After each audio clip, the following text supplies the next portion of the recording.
Hi, and welcome back to our Ask the Agronomist video series. I am Phil Long, Precision Agronomy Advisor with Latham High-Tech Seeds.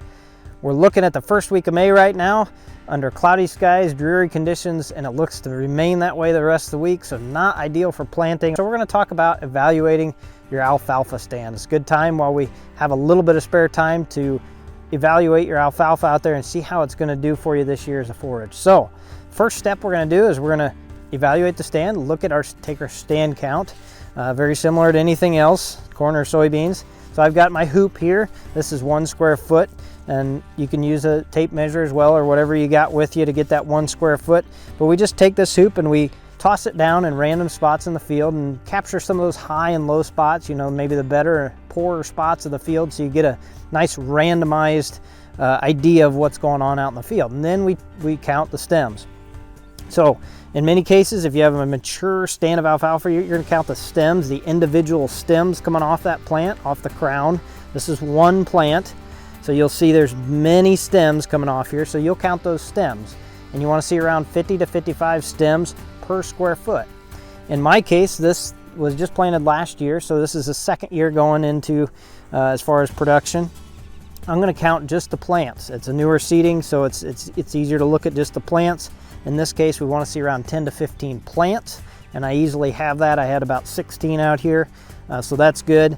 If you're looking at plants on an older stand, it's going to be more like 4 to 5. That's why it's more important to understand, count the stems on there. And then once you've counted, made your count, and you understand how many are coming out of dormancy and are live, and we've got good growth here, 4 to 5 or so inches, the next thing you're going to do is evaluate those stems or those plants. Dig a couple plants up and look at them. How healthy do they look? In this case, this one's really healthy. It's full. It's a nice little bush here. You can look at kind of the symmetry of it, and you can see that both, you know, the plant overall is strong all the way around. Now, I pulled these plants from a spot not too far away, and you can see much less growth, struggling to come out and struggling to put on green growth, and there are dead parts to these plants. They were in a low spot that was ponded some last year. So you can see that these plants are not near as healthy when you look at most of the field. Looks like this. So get an idea of how healthy that plant is as far as looking around at all the stems that are there.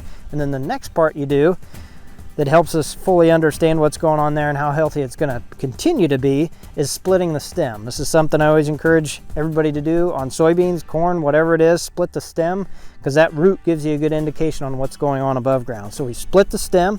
I've got some mud here on this one, you can see, but overall, when I split this one up to the crown here where all the stems come out, you can see it's nice and white. That's a good thing. If you're seeing discoloration in the pith, or a brown starting to creep down from the top or that crown area, that's crown rot coming in. As your alfalfa stand it continues to age and mature, you're going to continue to see more of that brown come in.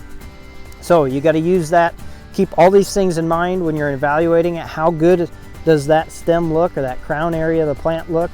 And then how good does the plant look overall? Is it really healthy, or is it not so healthy? So take all those things into consideration. And if you're looking at stand counts of something like 40 stems per square foot and maybe less, might be a good idea to, you could look at potentially interseeding something like Italian ryegrass, or you know, something to strengthen that stand for the year to get you a little more tonnage. Or just simply, maybe you got the low 40s or something, you're worried about it, just make sure it has good fertility. Good fertility will go a long way with alfalfa. It requires a lot of nutrients, especially potassium and phosphorus, so make sure it's got plenty of good fertility under it to yield this season. So those three things will really help you get an idea of how your stand's doing out there. Remember, you got to have a few inches of growth. Most of Latham Country, you should be able to find a few inches of growth on your alfalfa at this point, but get out there this week while we have a little bit of time and evaluate those alfalfa stands. If you have any questions, please feel free to reach out to us at 1-877-GO-LATHAMS, or visit us on our website at lathamseeds.com. Thanks for watching this week's Ask the Agronomist.